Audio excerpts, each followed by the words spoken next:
If a man doesn't fight to get you, what makes you think that he'll fight to keep you? Remember, ladies, low energy efforts yield low energy results.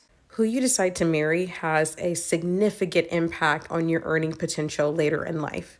It is absolutely an economic decision, and while love is important, it is not the only factor when determining who to marry. These are text tips so good, no one's ever going to leave you on red. Part 1. The holidays are coming up and maybe you want to invite your crush or a special someone to come out with you. Your inclination might be to text something like, hey, come to this party at Jared's if you want. And you can totally say that if you don't want your crush to actually show up. We're leveling this up and we're taking initiative. Instead of just throwing an option out there, you're going to be assertive and confident. So you're going to say something like, hey, I'm going to a party at Jared's tonight. You should come. I'm sure you'll have fun. This makes you look way more confident and sends a surefire signal that you're into them. Follow for more text tips. This is what you do if you want to get a guy jealous. Never get with his friends. It's typical to be like, oh my god, I'm gonna get with his homeboy to piss him off. That does not do anything. That does not make them jealous. That just makes them like respect you less, and it completely burns the chance of anything ever happening again with him. The best way to get any guy jealous is literally give 0 fucks about him. On top of that, he's already sad that you're like not giving him attention, so then you start doing better for you in general in every way. Change up your lifestyle,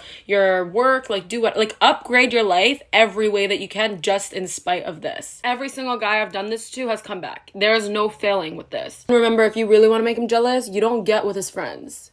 You get with his idol. So find his favorite baller, his favorite actor, his favorite influencer. Men are easy. Get with them, they'll want to die. If he touches you on the first date, he's not that into you. A guy who's 100% into you will be slightly scared. This is 100% facts. If a dude sees potential in you for real and is very attracted to you and wants to keep it going and wants to see you again, maybe he's like, damn, this could be my girl type shit. First date, he's gonna want to play it as cool as possible. Not on that touchy shit, not trying to overly sexualize you, none of that. If you let him hit the first date, that's fine. That's just a plus for the dude. But in all reality, play it cool, thinking about what to say, not trying to turn you off whatsoever because he wants to see you again. If a dude just gets around you, very touchy, blah, blah, blah, he's just looking to hit and doesn't give a damn if he sees you again.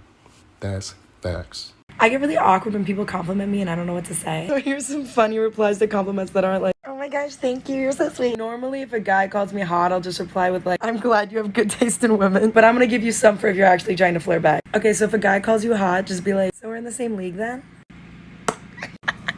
That one never failed me. On another note, if you don't want to flirt back and they like call you hot or something, I'll just reply with like, I respectfully agree. That's only if you're like trying to just think it's so funny. My brother shared something with me when I was a teenager, and I never fully put it into effect, but it did change the way that I saw men, and it helped me a lot. So I'm gonna share it with you guys. He told me, think about the person you like and tell me 5 good qualities that they have that are not baseline essentials that any human being should have. For example, being attractive doesn't count, being nice doesn't count, being funny doesn't count. So if you can think of 5 good qualities about them, for example, they're loyal, they prioritize me, they are very spiritual, they go to church if that's a priority of yours, they're positive, they're hardworking, they're respectful. Did I mention that? If you can think of 5 of those qualities, they're a normal good person. If you can't think of 5, I don't know why you're even thinking of talking to them, because that person, I don't even know if they exist. That could just be a hologram, because I don't know how you can function if you don't have any qualities beyond just existing and being nice. Like, everybody's nice. The point is, can you think of things that this person has or does that are actually meaningful? You're welcome to disagree with me, but I just gotta say it, okay? If a person... I'm a dating coach and I don't recommend coffee dates. A lot of coaches encourage them because you're trying to vet someone and you don't have to pay much. Issue is, that's exactly what you're gonna get. People go on coffee dates with their best friends and their coworkers. It's way too platonic. I've had countless failed relationships, and it sucks. Like heartbreak, there is no pain like heartbreak. Oh, I hate it. It's the worst, isn't it? It's the worst. It really, I totally relate. And I now realize that I learned something very instructive from each one of those relationships, and from the fact that they ended. It taught me something that I needed to know about myself. And I realized that love that was ready for me, I didn't need to fight to convince it. Like, it would meet me where I was, and it might not come in the package that I expected, and it didn't. I met Justin on a Hinge date that I almost didn't go on. And it doesn't immediately feel like the thing that you thought you wanted, because actually that hasn't worked out for you. So it's always better to make a different choice, I think. So yeah, it's just about how, although relationships feel that they might be life ending when they end, they never are. And often someone has been sent to you, whether it be a friendship, a work colleague, or a lover, to teach you a lesson that you needed to know. And when a relationship ends, it's because you've been taught that lesson. Hot tip if you're trying to get over somebody. Imagine them waiting in a very, very long line. This imagery releases some sort of chemical in the brain. Instantly grossed out, instant ick. It doesn't make a lot of sense because we obviously all have to wait in lines, and yet it still does the trick. Try it out, let me know how it goes. Good luck and Godspeed. Ladies, here are some tips for making any guy absolutely obsessed with you. Boys, feel free to correct me if I'm wrong, and ladies, take some notes. When he's talking to you about something, whatever it is, like clearly he's interested in, okay? You're gonna just like look him in the eye, and when he's done talking, be like, tell me more about that. They're gonna be in love. Compliment him, like one compliment. Like make it a good compliment though, like make it fun, make it creative, have fun with it. But like, guys are sluts for compliments because they never get them. Physical touch, babe. It's all in the physical touch, okay? Like make your little leg touch his when you guys are sitting together. Grab his arm. When you go up to him, like grab his neck or whatever. Just little things, have fun with it. But he'll get tingly because you might get a little tingly. He's getting more tingly. If you're not good at flirting, then this video is for you. Here are the best tips on how to flirt. Over text edition. Number 1, do not use cringy emojis. And I think you know the ones I'm talking about, like these.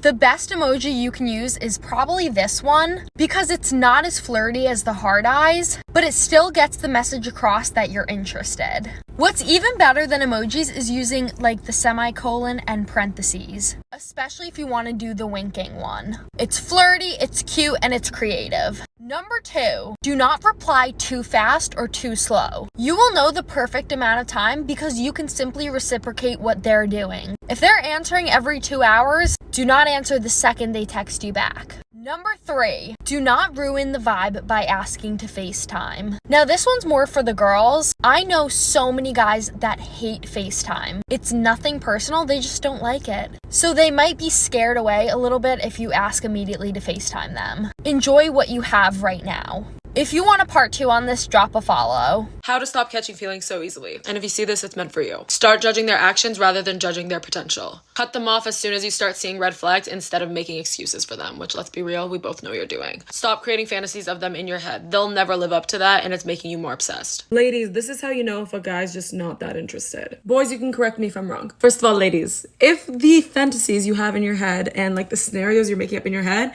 are better than in real life, it's telling. It's telling. Y'all barely talk. Not FaceTiming, not texting, barely even talk in person. Like, he's not that into you. He's calling other girls hot around you. Like, babe, at this point, he literally hates you. He probably wants you to fuck off. To be honest, he probably does. So if he's out here, like, calling other girls attractive all the time in front of you, not giving 2 shits, he hates you. He hates you. If you're constantly making excuses for his behavior, like, oh, he's probably busy, that's probably why this. He's doing blah, blah, blah, that's probably why he's not talking to me. He had this happen, that's why his attitude's all weird. If you're constantly making excuses, you're just not facing reality. He's not into you and you're not ready to accept that. Dating tip from your local 27 single-year-old. This advice is golden, so get out your notepads and your mechanical pencils, okay, girlies? One time I ghosted one guy for another guy and I realized, holy shit, I should have never done that. The other guy was so much better and it had been like 7 months and I never answered his last text from 7 months ago. So I texted him and said, hey, sorry, my phone died. What's up? And he was like, I have a charger at my place. Do you want to come and charge your phone? Such a good way to slide back in. But my friend recently did it on a dating app. Because if you guys are like me, you've matched with a bunch of people but then like never responded. And then you go back, you're like, wait, why didn't I ever try to talk to that somebody? This girl I know did it and went back like a year. Somebody she matched with a year ago and said, hey, sorry, my phone died. They hit it off. They just went on an amazing first date and they're like hitting it off. Use that line and let me know how it goes. Maybe I should do it too so I'm not single. Okay, this tip is going to change your life. If you want to be more approachable, you have to be softer in your feminine energy. Feminine energy is receptive, it's open, and it's being energy. Feel the softening within your body when you're walking down the street, when you enter a room. Smile and exhale. This is why you're being held back in your love life. How many times have you told yourself, I'm too intimidating, I'm so unattractive, I don't have enough money, I'm not yet successful? When these words live in your head, or you say them out loud in your everyday life, they become your reality.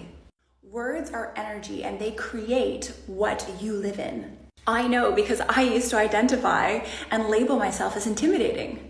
I blamed my own intimidation label on the reason why men weren't approaching me, I wasn't being in a relationship, I wasn't dating. And I lived in this world that I created for myself for many, many years. And it was a comfort zone for me. I felt safe because that's all I had known and I had created for myself. When in reality, it was limiting me. And that's when I started to learn about masculine and feminine energies and applying what I had learned at university with communication into myself. And as soon as I opened up in my feminine energy and stopped identifying with that label, the whole world opened up for me. I attracted all that I am. I want this for you.